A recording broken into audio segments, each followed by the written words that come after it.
Dhumagyanatmirandasya Yananjana Shalakaya Chakshurmilitanjena Tasmai Shri Gurave Namaha Gurabhishta Shapurakam Guru Ganeshisa Sambhushitam Chincha Samasthaveda Nipunam Shrirupa Pantanukam Govindabhiramujvalam Bharatanam Bhaktyambitam Sundaram Vande Vishwagurun Shaluya Bhagavat Primno Chapradam Rasa Vrindavanam Vande Krishna Rasa Prabhum Tata Chanavatar Chaitanya Lila Vishtar Karino Do Nityananda Parabja Adunadena Bhushito Vyakta Chano Burachincho Bhavande Vyasarupino Shri Guru Var Gandharva Govindascha Ganai Saha Jayanti Patakas Ch.Ch. Sarvesham Gudanartino. So we are continuing this morning with our hearing of Sri Chaitanya Charitamrita. Yesterday we heard what is the constitutional nature of every living entity, to be a loving servitor of Sri Krishna. And description of the Lord's three energies, three principal energies: spiritual energy, material energy, and marginal energy, Jiva Shakti, or Ch.Ch. Shakti. Okay, so we are going to, and so we are hearing, we finished off with this, hearing how this marginal potency, it has the capacity, it has propensity both to live in the spiritual plane under the influence of the spiritual energy as well as under the influence of the material energy in the material plane. So very basic foundational spiritual principles. And we're going to hear now about how the jiva can come under the influence of the lower, inferior material energy.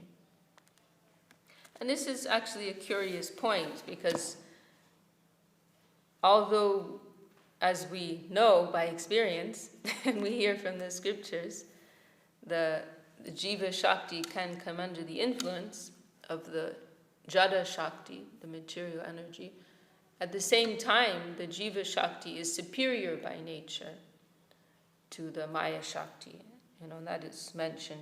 That was mentioned in the verse of Bhagavad Gita, which was, I think, the last verse that we read yesterday.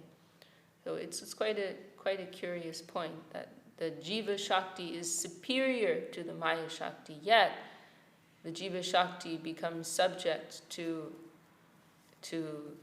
control under the Maya Shakti. And how is that possible? Magnitude, essentially. We are very small. So, in that sense, the Maya Shakti is much more powerful than us.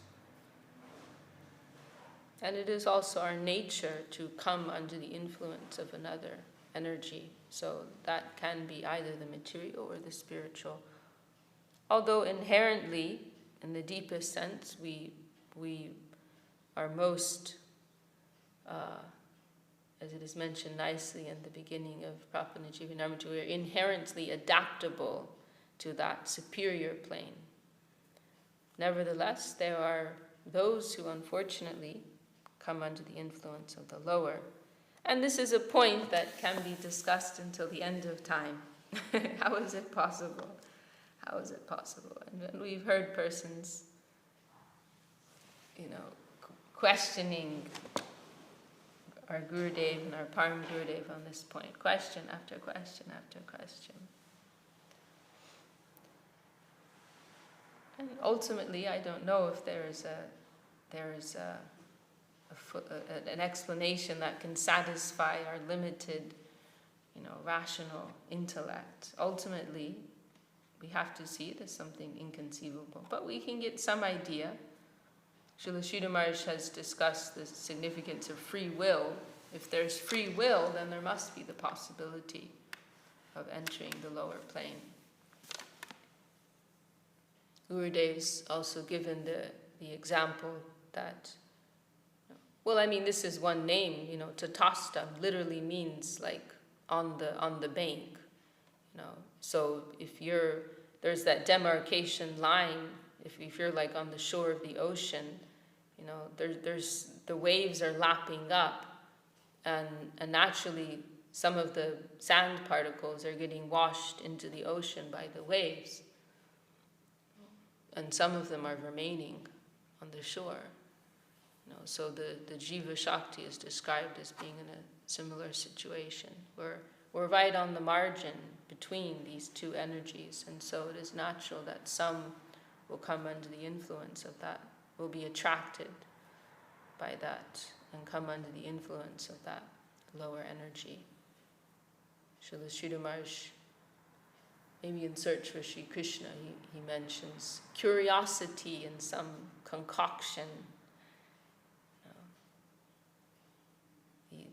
These will be the initial things that attract the unfortunate jiva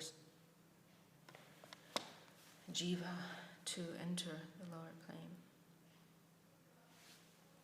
But in any case, for me, it always comes down to the fact that however we got here, we're here.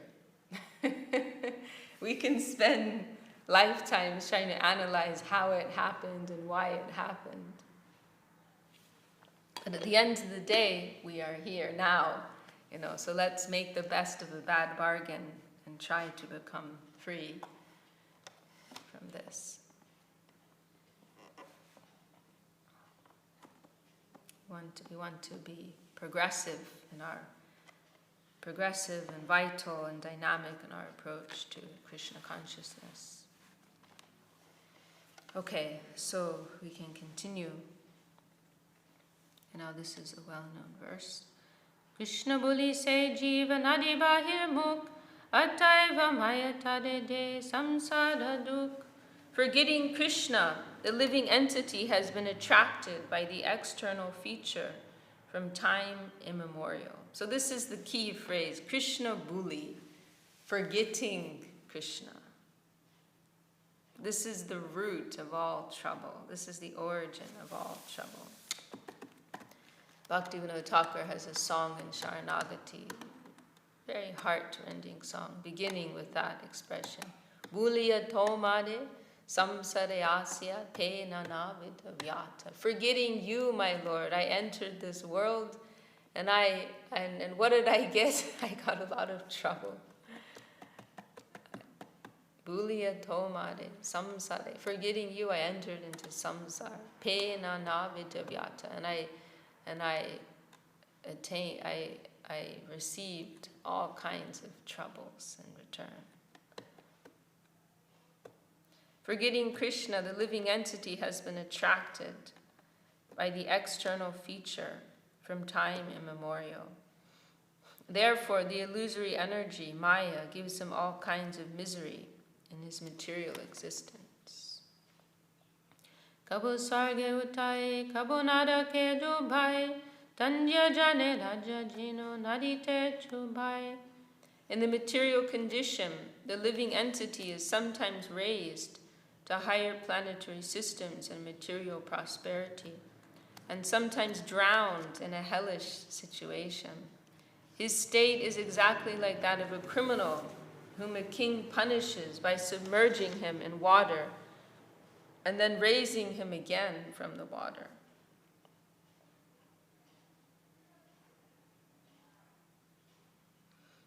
So this is, I don't know if this still goes on nowadays, but we hear this was previously a punishment that a criminal will be like dunking up and down, in and out of the water. It's a very, very nice analogy. So in the same way, the soul is like this, revolving, like a hamster wheel. We also hear that analogy given. Sometimes up, sometimes down, sometimes experiencing, wealth, beauty, fame, comfort, and other times, darkness, misery, suffering, violence, poverty, illness. This is something that's quite, something that is unique actually about the earthly plane, that within this world, persons can experience both. Because we're right in the middle. This plane of Bohr is right in the middle. So above, this is described as the lowest of the 7 upper planetary systems, and then beneath are the 7 hellish planes. So going up, you will encounter much more subtle, and as you go further, more subtle and more subtler and subtler planes of existence, which don't have the kind of suffering that we'll see in this plane. And then going down will be planes of darker, more gross planes of suffering. But in this world, we experience people, and sometimes the same person in one lifetime, they can see both sides. We've known persons like that. Persons who had everything, and then overnight lost everything, went bankrupt, practically living on the streets. We've seen cases like that. The merry-go-round of material existence. That's why we don't want to waste our time. It's not a game.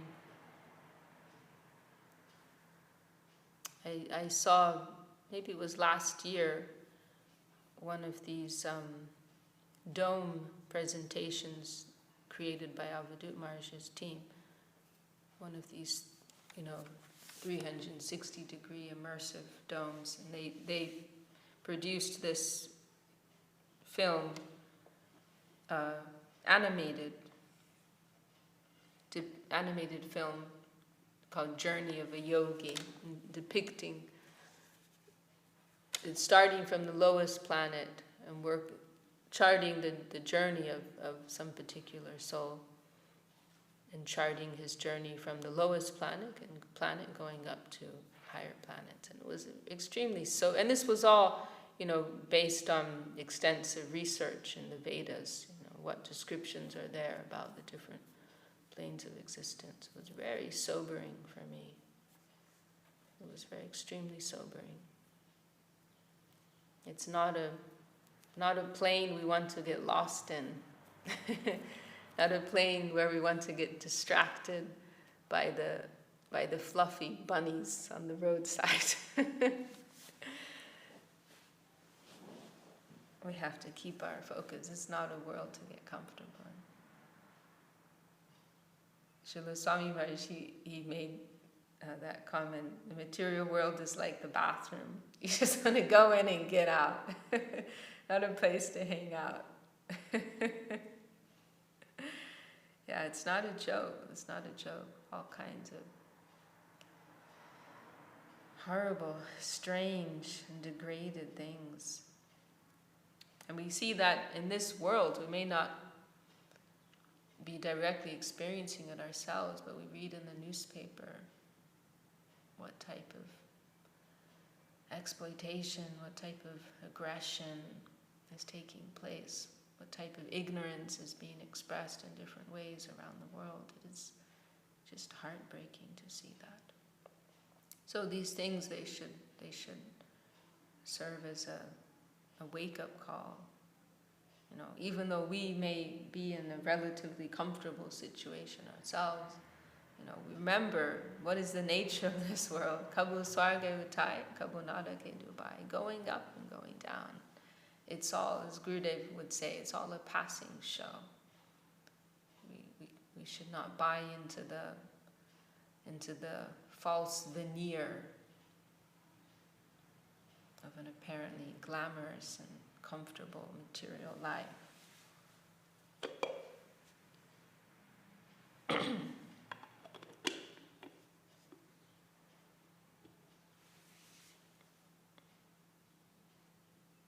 When you go into, I experienced last time I was in Brazil, there was one shopping mall I went into with some devotees for a SIM card. And, here I don't really, not that I shop that much, but the few shopping malls I've been to, I haven't seen like that, But, Sao Paulo is a very sophisticated, fashionable place, and so it was a very impressive shopping mall. But what struck me was that, it was so glamorous, so sophisticated.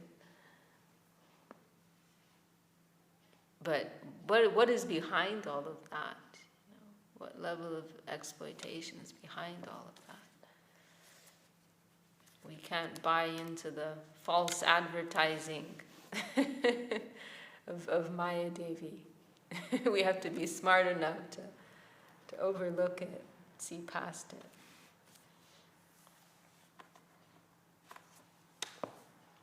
So in the material condition, the living entity is sometimes raised to higher planetary systems and material prosperity, and sometimes drowned in a hellish situation. His state is exactly like that of a criminal, whom a king punishes by submerging him in water and then raising him again from the water. And now we have a famous verse from Bhagavatam.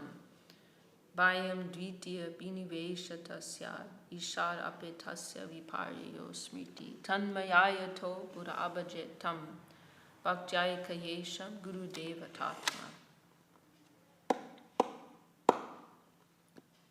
So this is a verse which we've heard Srila Sridhar Maharaj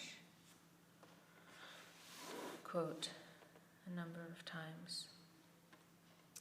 When the living entity is attracted by the material energy, which is separate from Krishna, he is overpowered by fear. Because he is separated from the Supreme Personality of Godhead by the material energy, his conception of life is reversed. In other words, instead of being the eternal servant of Krishna, he becomes Krishna's competitor. This is called viparya smriti. To nullify this mistake, one who has actually learned and advanced worships the Supreme Personality of Godhead as his spiritual master, worshipful deity, and source of life. He thus worships the Lord by the process of unalloyed devotional service.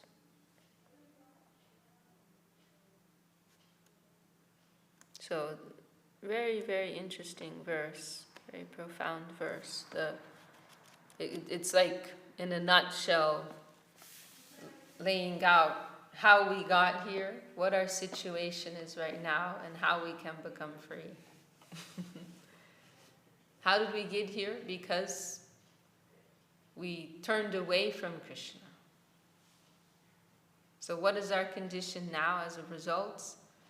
Our conception of life is opposite. It is reversed.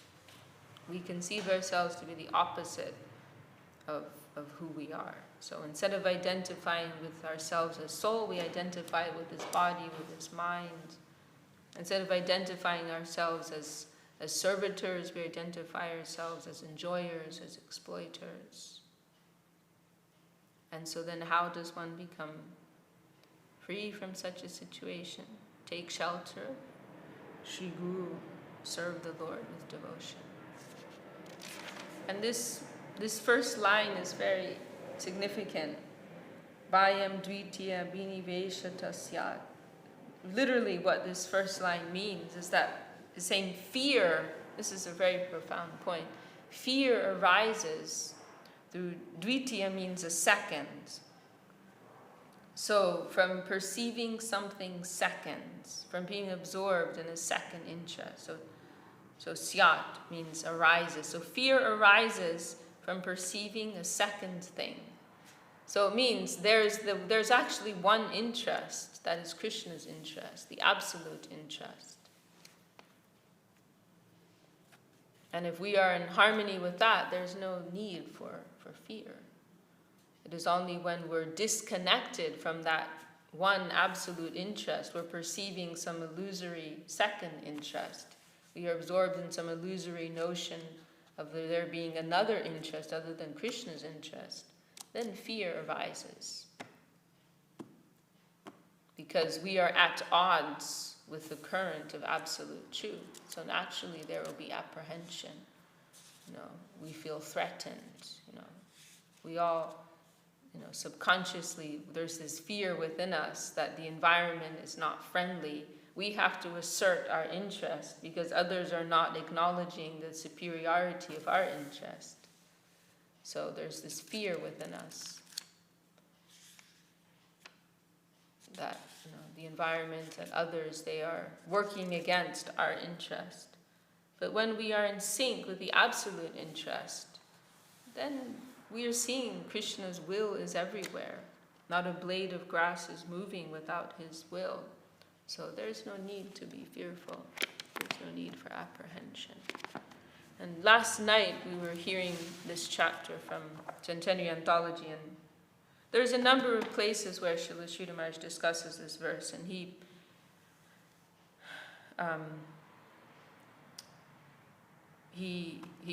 mentioned it in this article we were hearing last night. He doesn't mention the verse. Actually, there's some mistakes in this. I remember seeing the original video. There's some mistakes in this. But anyhow, Srila Sridhar Maharaj is discussing. He starts out by discussing this point about. I should transcribe this again. There's some mistakes here. But he starts out talking about fear. The only origin of fear is lack of harmony. At present, we are suffering from the mania of separate interest. Only because we have deviated from our common master, our common guardian, we have come to suffer the disease of apprehension. If one master is common to all, then no apprehension can arise. We will feel true unity amongst ourselves. If we fall on the ground, with the help of that same ground, we can again stand. So forgetfulness of our guardian is the cause of the all disastrous situations in which we find ourselves.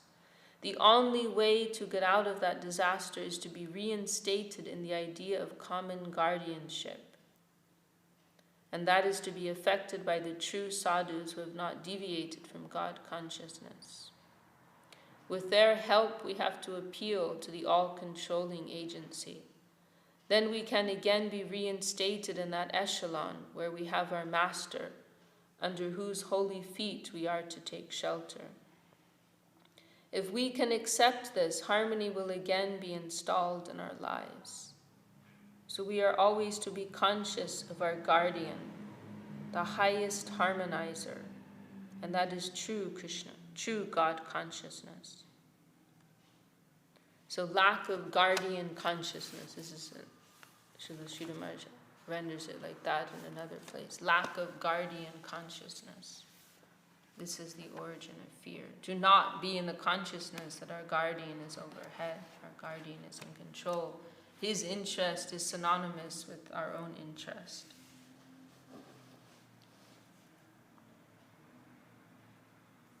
We are not victims of a chaotic environment, but the overseer is our friend. All order, all cosmos, no chaos.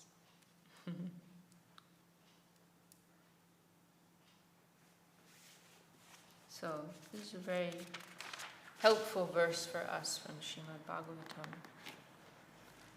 Sadhu Shastra Kripai Jadi Krishna Mukta Hoy Se Jiva Nishtade Maya Tahade Chadai. If the conditioned soul becomes Krishna conscious by the mercy of saintly persons who voluntarily preach scriptural injunctions and help him to become Krishna conscious, the conditioned soul is liberated from the clutches of Maya, who gives him up. So, Bahir Mukh and Krishna Mukh. Bahir Mukh means one's face is turned outside. And Krishna Mukh means one's face is turned towards Krishna. These are the two classes of souls. So by the grace of sadhu and shastra, then the Bahir Mukh soul can become Krishna Mukh, Krishnan Mukh. And that jiva will become freed from the material energy. And now we have a famous verse from Bhagavad Gita. Daivihi eshu gunamayi mamamaya durachaya mam eva ye prapadyante mayametam tarantite. This divine energy of mine, consisting of the three modes of material nature, is difficult to overcome. But those who have surrendered unto me can easily cross beyond it. Krishna says, Mama Maya means my Maya. It's not that Maya is an independent entity, a rival to the Lord, but Maya Devi is a very faithful servant of Krishna. So if you surrender to me, then my Maya will leave you alone. She will withdraw. Once you have realized your proper function, then she has no job anymore.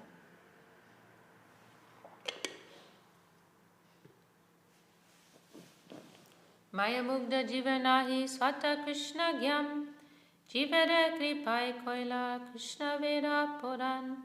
The conditioned soul cannot revive his Krishna consciousness by his own effort.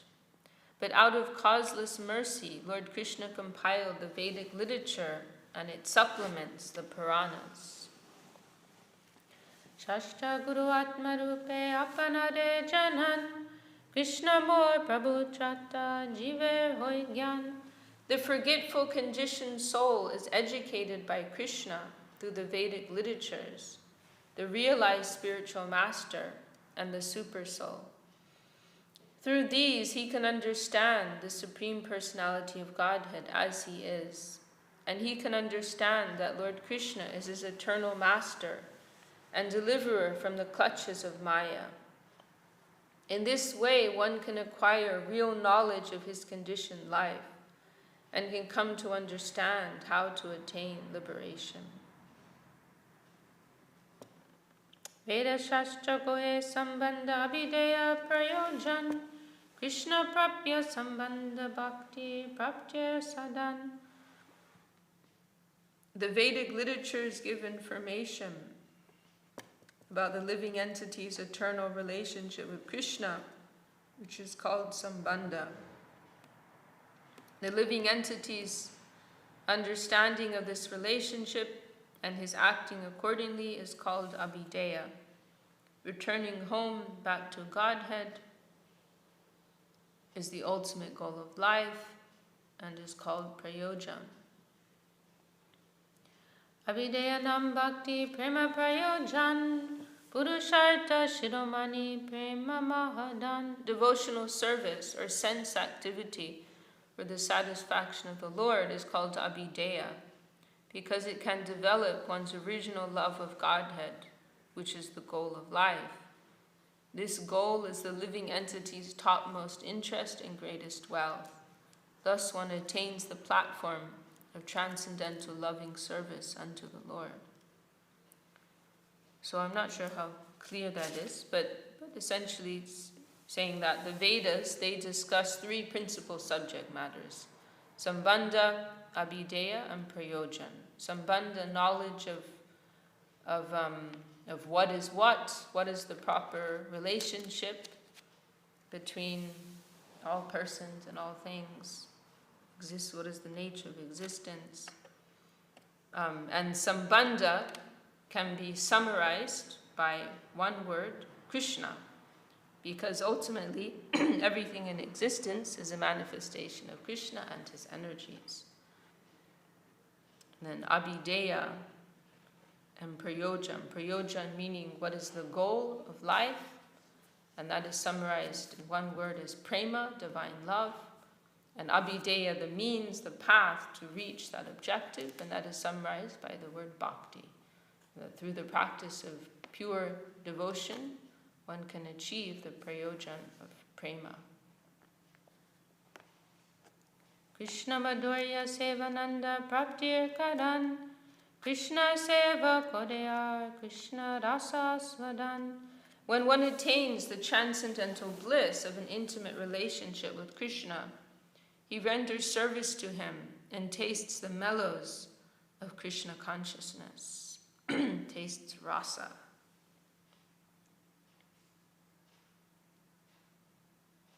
Ihate drishtanta jaiche, dadite gode, sarvagyasi dukadeki puchaye tahade. The following parable may be given. Once a learned astrologer came to the house of a poor man, and seeing his distressed condition, questioned him. Tumi kene duki tomar ache pitre dan, tomade na kohilo anyacha chadilo jivan. The astrologer asked, "Why are you unhappy? Your father was very wealthy, but he did not disclose his wealth to you because he died elsewhere." Sarvagya vakye kode dane udeshe, aiche veda puranjive Krishna upadeshe. Just as the words of the astrologer Sarvagya gave news of the poor man's treasure, the Vedic literatures advise one about Krishna consciousness when one is inquisitive to know why he is in a distressed material condition. Sarvagya vakyamul dhananu bandha, sarva shastre upadeshe Shri Krishna sambandha. By the words of the astrologer, the poor man's connection with the treasure was established. Similarly, the Vedic literature advises us that our real connection is with Shri Krishna, the Supreme Personality of Godhead. Vapir danache gyane dananahi pai, tobe sarvagya kohe, tade prapti rupai.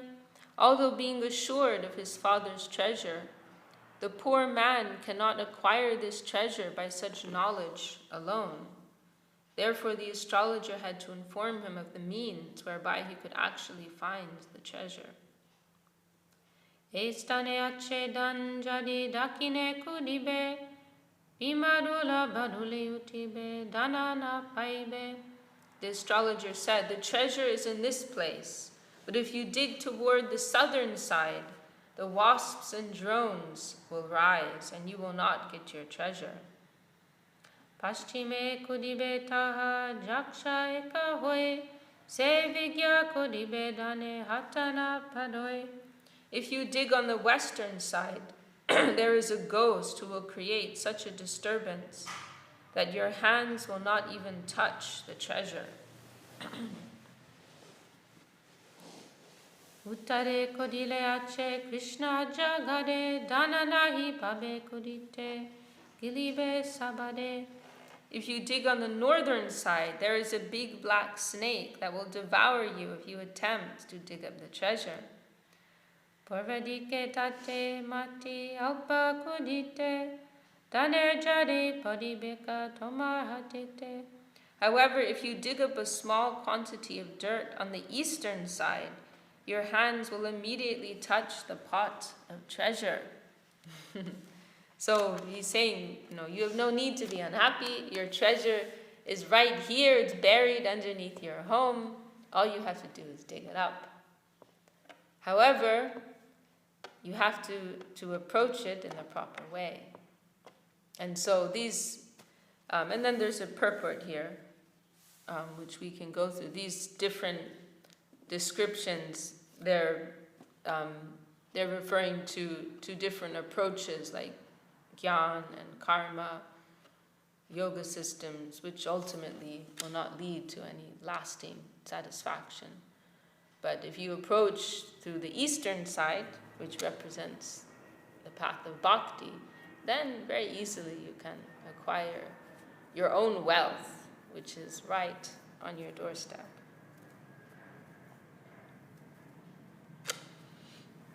Maybe it's a good place to stop for today. You know that principle you mentioned, Sambandha Videya Prayona. And then in the Gita Tadvidi pranipatena. Isn't that kind of explaining more those principles? The process and the goal. Tadvidi pranipatena. I would say that was a part of abhideya, the process of abhideya, to take, because the verse is saying, basically, saying take shelter of a realized soul, right? Take shelter of Guru. Inquire from him, submissively, and then surrender. Yes. Yes. Yeah. Yeah, I mean, I would say that would, I mean, if you wanted to classify it, I would say that would be a part of Abhideya Tattva, the part of the, like, the living practice that takes shelter of Sri Guru. Of course, from Guru, you will learn about Sambandha, Abhideya, and Prayojan. So, certainly, that is there.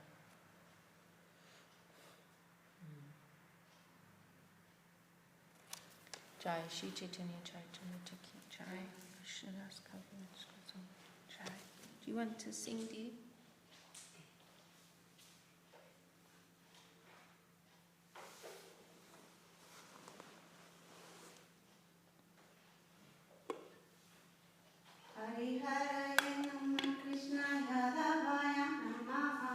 Hariharaya Namah Krishna Jadavaya Namaha Jadavaya Madhavaya Keshavaya Namaha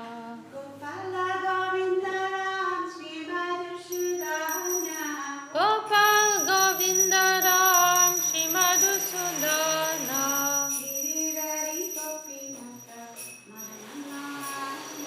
Giridhari Gopinata Madana Mohana